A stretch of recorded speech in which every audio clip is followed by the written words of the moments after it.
परब्रह्म श्री सच्चिदानंद सद्गुरु साईनाथ महाराज की जय। नमस्कार, ओम साई राम। आप देख रहे हैं साई वेब टीवी शिरडी। साई की कहानी साई भक्तों के संग। इस कार्यक्रम में हम आप सभी साई भक्तों का स्वागत करते हैं। ओम साई राम।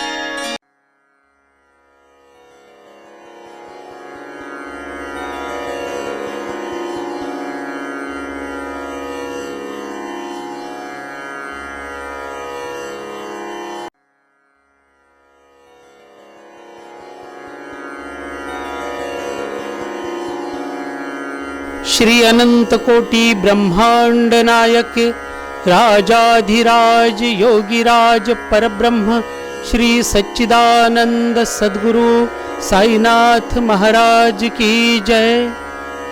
तो आइए आज फिर से एक बार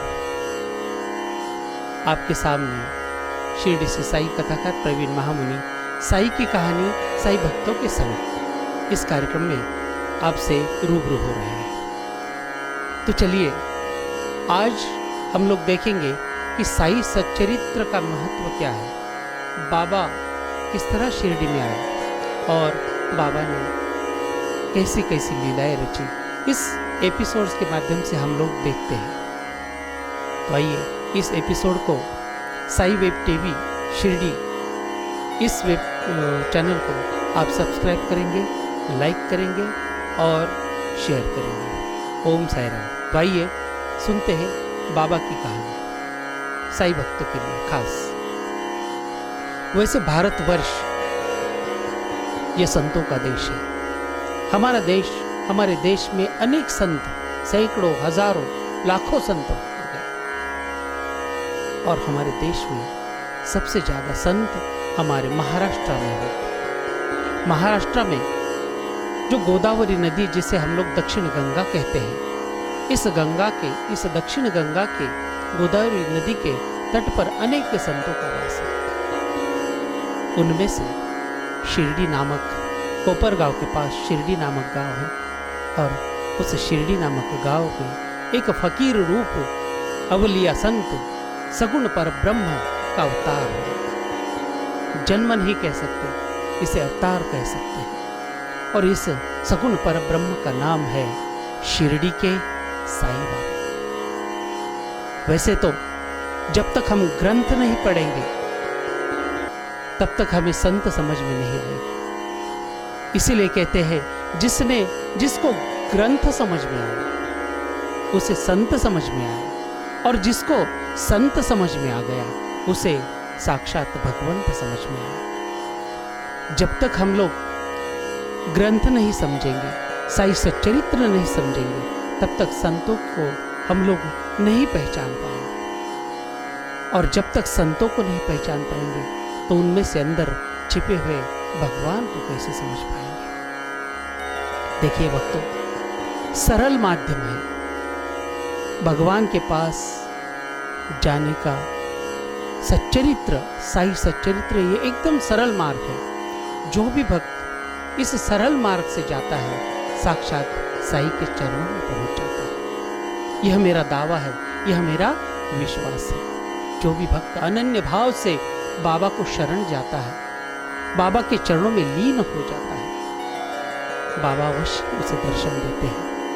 आए दिन कई बार शिरडी में भी बाबा ने कई भक्तों को दर्शन दिए हैं। भक्त लालसा, भक्तों का प्रेम ही बाबा को मंदिर से बाहर आने के लिए उद्युक्त करता है। और बाबा कहते हैं कि मैं तो भक्तों के बस में हूँ, भक्त मुझे जैसा बुलाएंगे मैं उसी प्रकार उनके सामने प्रकट हो जाता हूँ।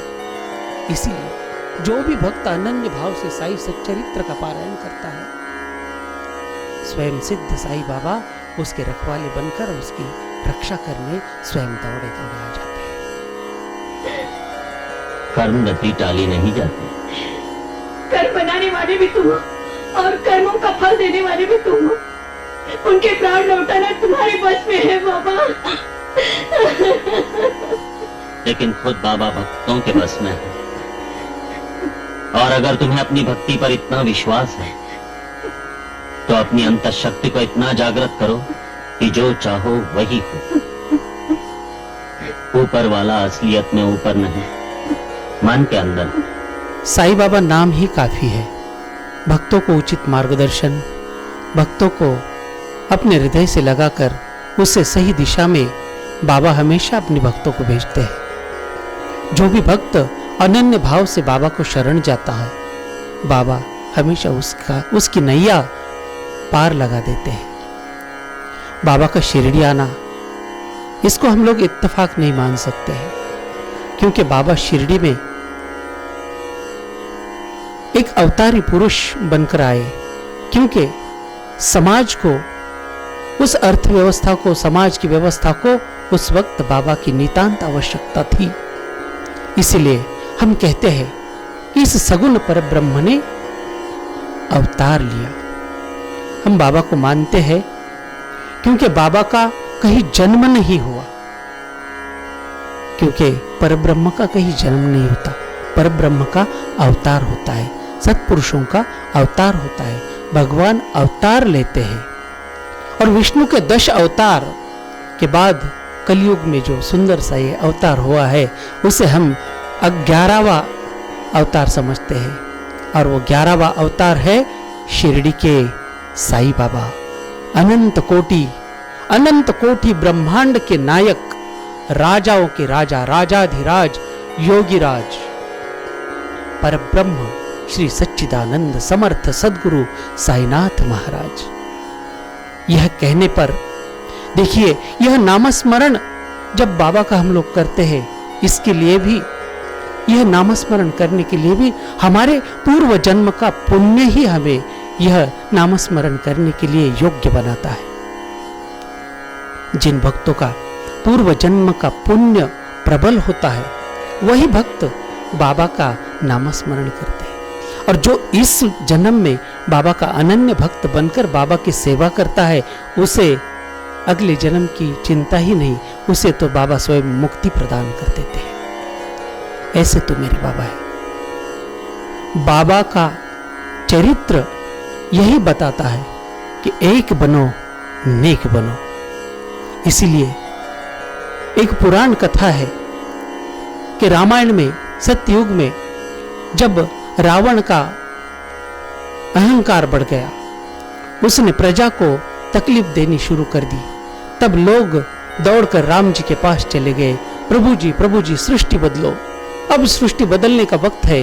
प्रभु रामचंद्र जी ने अपने धनुष्य बाण को निकालकर रावण का वध किया और सृष्टि बदल दी।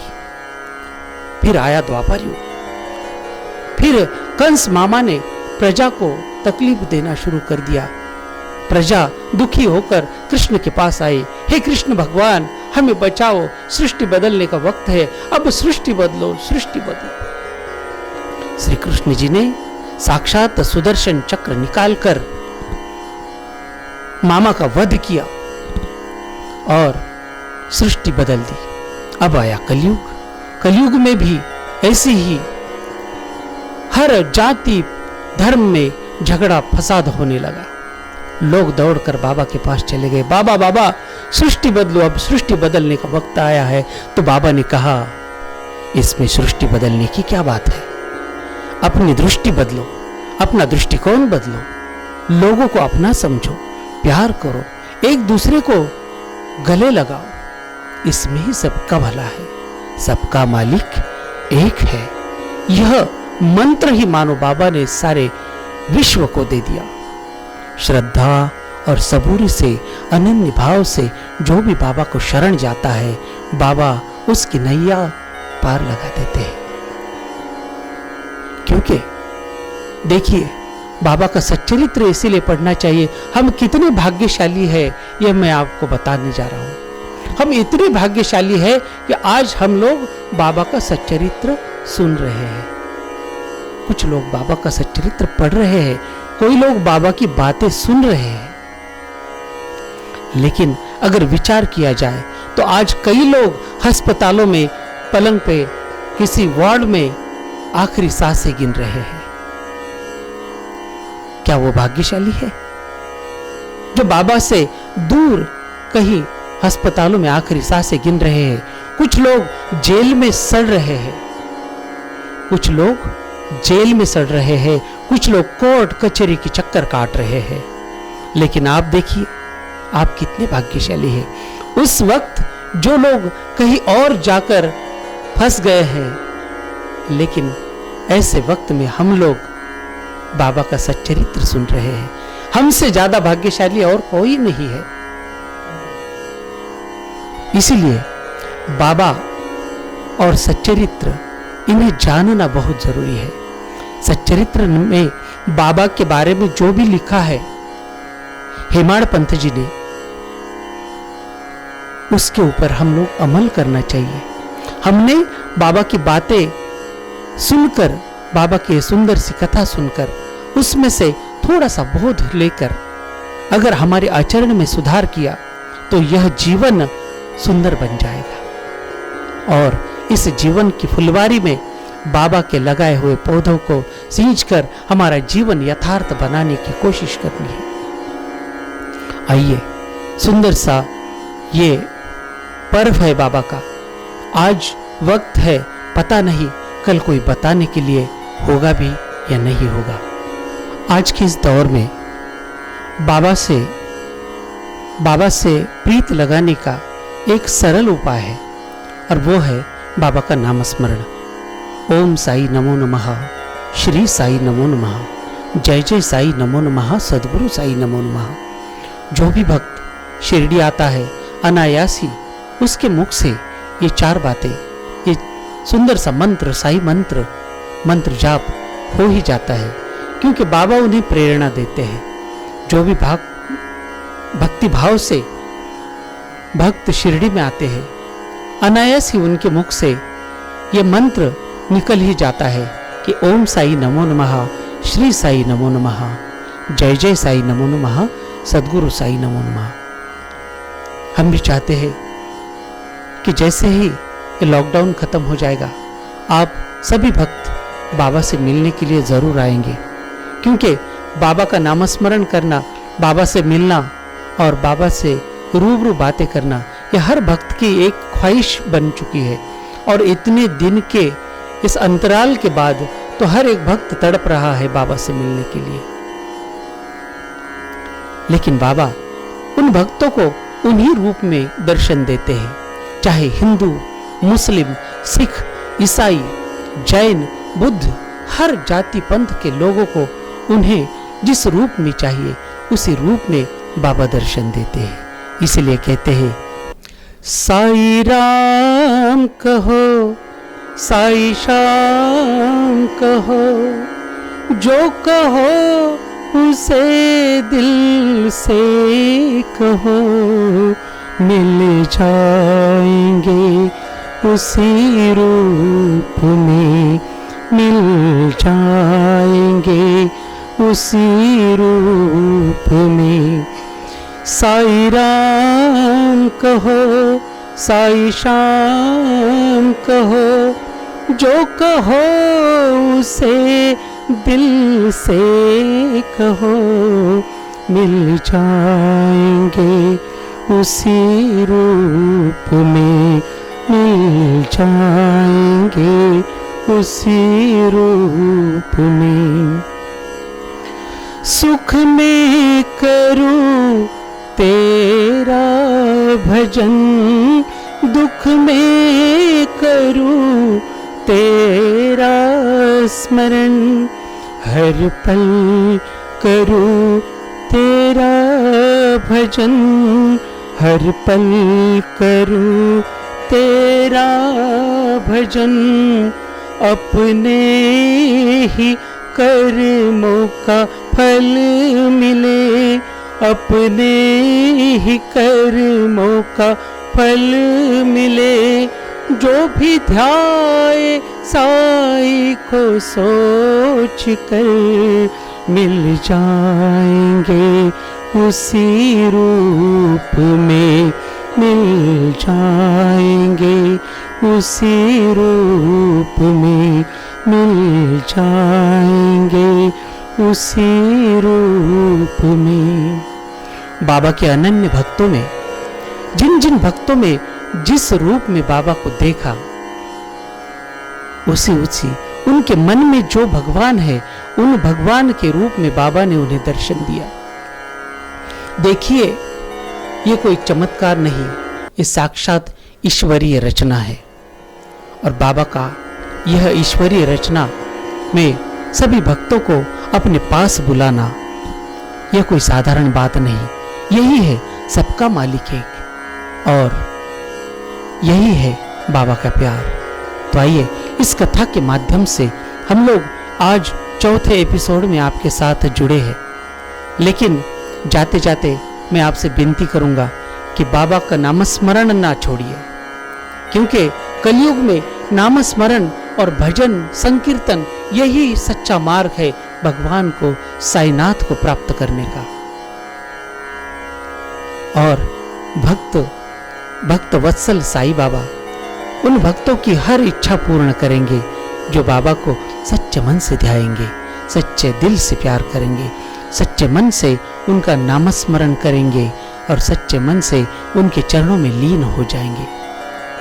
मैं आशा करता हूं कि आप सभी भक्त बाबा के अनन्य भक्त बनकर उनके चरणों में लीन हो जाए। तो आइए, बाबा का एक छोटा सा मंत्र, ओम साई नमो नमः, श्री साई नमो नमः, जय जय साई नमो नमः, सद्गुरु साई नमो नमः। साथ ही साथ हमारे साई वेब टीवी शिरडी इस चैनल को सब्सक्राइब करना ना भूले।